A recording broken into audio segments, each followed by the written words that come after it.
Today, on Be Something Wonderful, what is the most powerful manifesting process? This is it. I am your host, Tom Karen, and this is the Be Something Wonderful studio of higher consciousness, where we help you level up and become the best version of yourself. Creators and members, welcome back. Big video this morning, and I had a first-time client last night that said, Tom, I discovered your channel about a month ago. I've been on a sabbatical, so I have been binge watching your videos because I'm a pretty powerful creator, but I've been really in search for what's the most powerful technique, because my results are great, but they're mixed. And then really the penny dropped for me. That after really been watching your videos, I get it now, that everything actually is perfect, that the results are not mixed, and that really, if there is a technique, the most powerful technique is just returning to my desired end. This is really a great revelation. And we talked about this a little bit more in the session. I want to share all of this with you today, because we really even went beyond this. But hear this. There's nothing more powerful than returning to your desired end over and over again. It's not a question of failure. You cannot fail, right? You are forevermore. You're eternal. You exist and will continue to exist forevermore. There's no such thing as failure. There's just you deciding not to persist in it, not to return to that end, deciding that it's just something's wrong. I don't have the technique. I don't know if I'm doing it right. I don't know if I can do it right. Returning to your desired end over and over again, returning to the thought of already being who you want to be or already having that which you want to have. Returning to that one thought. Remember, going beyond thought and feelings is the ultimate. Identifying with the infinite you. Do that and then have the thought of what you want. And return to that thought over and over again. And then that must be your reality, because you're infinity, you're God, you are the entire experience. So that's your entire life experience. That must be your reality, right? The power is not in any one process or technique, but it's in what it implies. This really gets to the teachings of Neville Goddard. He talks about it. The powers in the potency and the power is in the implication. In the implication of what? Of wish fulfilled, of fulfillment, of it already being yours, of you already having it, right? Completion in unity with your desired end. Fulfillment, completion in unity with your desired end. I am in Barbados. It's done. God is all, like Lester Levinson likes to say. Right? When Lester Levinson wants something, when he would get to a point where something looked like it wasn't working out, he would just say, God is all. And then it would. He pointed to that divinity, point to that. This is what I am in Barbados means. This is what it is done means. There is nothing but God. There's nothing but completion. There's nothing but unity.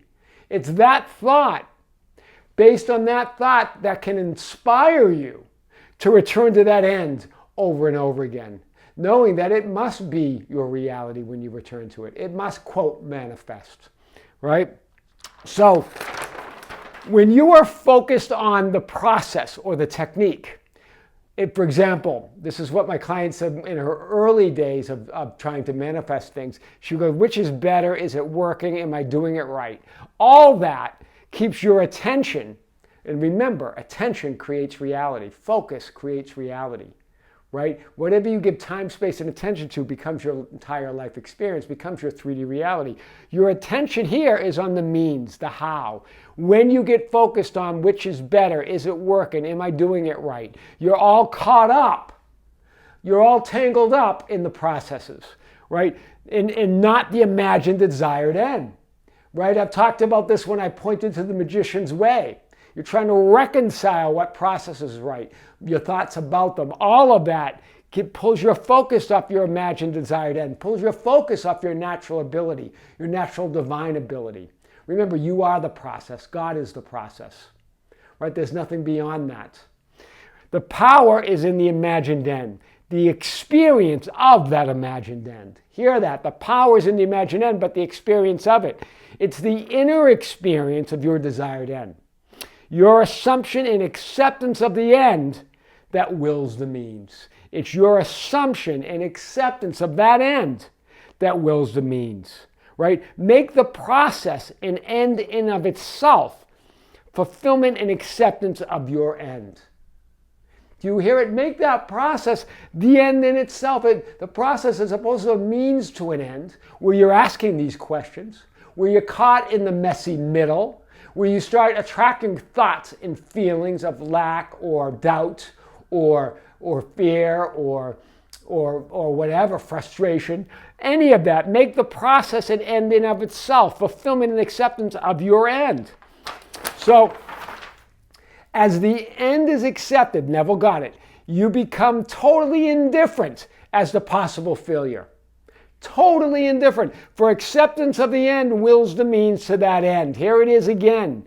Instead of focusing on getting, attracting, and manifesting the thing, processing this thing out, your desire, focus on the inner experience of being the version of yourself already living that life. We pointed to that yesterday, identifying with that version of you, because there's infinite versions and they're all living a reality right now. It's all you. You're infinite. There's infinite realities, infinite versions of yourself. Focus on the one. Have the inner experience of the one that you choose now. This experience of the end wills the means. Neville got it. This experience of that end wills the means. Yes, be specific about the experience of fulfillment. A lot of you come up with this question, and it comes from this thing that Abraham Hicks talks about, go general, go general. And I see Abraham Hicks's point, right, to release the resistance, right? Because if you go specific on your desire, you're focused on your desire, but what is she really getting at, or what are they really getting at? They don't mean don't be specific about the experience. They mean don't get caught, don't keep your focus on just the desire or the thing. Focus on the experience of the fulfillment, the experience of abundance, the experience of independence, the experience of freedom, the experience of living in that house or having that dream job, or the experience of having that love of your life. Focus on that. Get specific about that, right? And that is fulfillment. This experience of the end wills the means. Neville got it. So, what would your life be like? Who would you be? In other words, what identity, version, self-concept? They're all the same. This is what the spiritual teachers talk about. If your wish were fulfilled. In other words, top down. Go to the end, which is the beginning, your self-concept, your version, who you want to be. That's why Jesus asked his disciples and pressed them, who do you say the Son of Man is? And then they went off on a tangent, saying maybe it's John the Baptist or a prophet or Elijah or Jeremiah or all of these dead prophets. And then he just presses them, says, but who do you say I am? Not the 3D world, not others, not random thoughts and feelings, not the messy middle. Who do you say I am? In other words, who do you say you are? Right? Identity, the absolute. God is all. Every other thought is necessarily limiting. Identity, the absolute. Not identity, but of course it could be identity. Infinity, the absolute. God is all. Every other thought other than infinity, absolute, God is all, who you are, is necessarily limiting. Right? That I am is who you are. Even I am is limiting. It's I. It's the absolute. I am is the first manifestation. It's that first thought of God. It's the divine mind, right? It's all perfect. Everything else is mind and body, limiting that one idea and thought, telling you it is, right? Telling you it isn't, right? That limiting thought that's telling you that it isn't. Everything else, it is.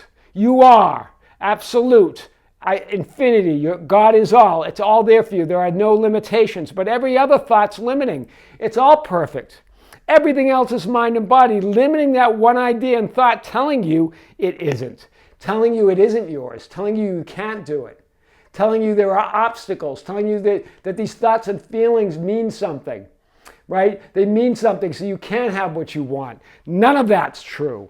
So I and my Father are one. My Father is greater than I. Listen to this. You are an individualized center of that something infinitely greater than you.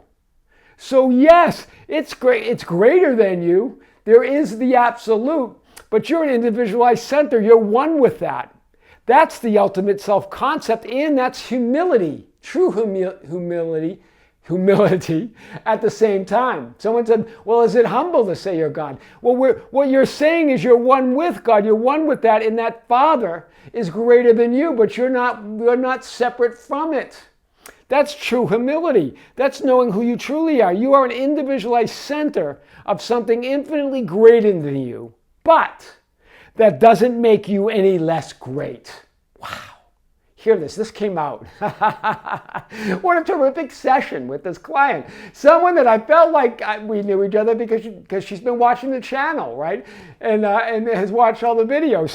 So you are an individualized center of something infinitely greater than you, but that doesn't make you any less great, right? The Father who dwells in me does the works. This is what Jesus said, right? Jesus said this, that it's greater, but it does the works through you, that you're an individualized center. That's the ultimate concept. That's also true humility at the same time. God never stops being God, and you never relinquish your divine nature, your connection, your individualized centeredness of God, right? No matter how entangled you feel you are in the messy middle, no matter how entangled you feel in the conditions, in the events, in the thoughts and feelings about those conditions and events, you do not change your true nature. You exist and will always exist, right? You know you exist, so then you must always exist. As what? As infinity, eternity. Who else could exist always? Right?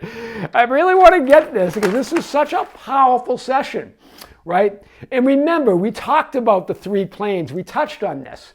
You got the spiritual plane. You have all that is. The I, the absolute. That's really what you want to identify with. That's the true identity. That's the true self-concept. But even underneath that is the I am, the awareness, the Christ in you, right? That's within you. That's where you want to be. That's the sweet spot, right? Then you have the mental plane. You have your identity or your mask. I am that. Whatever you say you are. That's the next level or identification limit. But the sweet spot is between that I am awareness, that absoluteness, that awareness and consciousness, and your identity or mask or I am that. That's the sweet spot. That's where it all gets created. That's the ultimate self-concept, right? After that, you have beliefs, you have assumptions, you have thoughts, you have emotions, and you have feelings. You have lower levels of creation. They're all creative. But where do you want to create from? Do you want to battle it out in the messy middle, trying to create from there?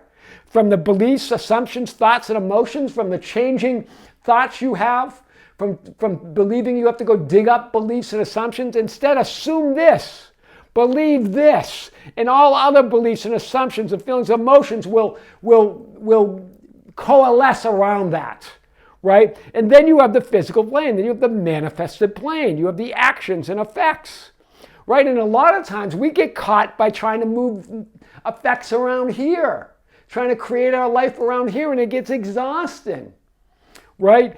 So what is the most powerful manifesting process ever? You are. But it's the idea as you, the idea of what? The idea or the process of returning to your desired end over and over again. Returning to that thought of that God is all. Returning to that fact, a thought that you are unlimited. Returning to that thought that you can be, do, or have whatever you want. Returning to the thought of what you want now. That end wills the means. Wow. This is it. I am your host, Tom Karen, and this is the Be Something Wonderful Studio of Higher Consciousness, where we help you level up and become the best version of yourself. Creators and members, thank you. Thank you for being part of the channel. Thank you for subscribing. Thank you for considering joining the membership channel There's a link below if you want to investigate that. That's where more content is available. It's also to show your support to Be Something Wonderful, a way to show more support to Be Something Wonderful. Thank you for sharing our videos. Thank you for liking our videos. Thank you for commenting. Thank you for being with me here nearly every day. You can join our Facebook group. That's open to everybody. That's at the Be Something Wonderful Ambassadors on Facebook at besomethingwonderful.com/groups/Be Something Wonderful. This is where you can share insight and guidance with others. And also you can follow us on Instagram and Twitter at Tom Caron, or just go to our website anytime for all that information and more at tomcaron.com or besomethingwonderful.com. With great love, with great light and infinite gratitude, creators, members, lovely people, see you soon.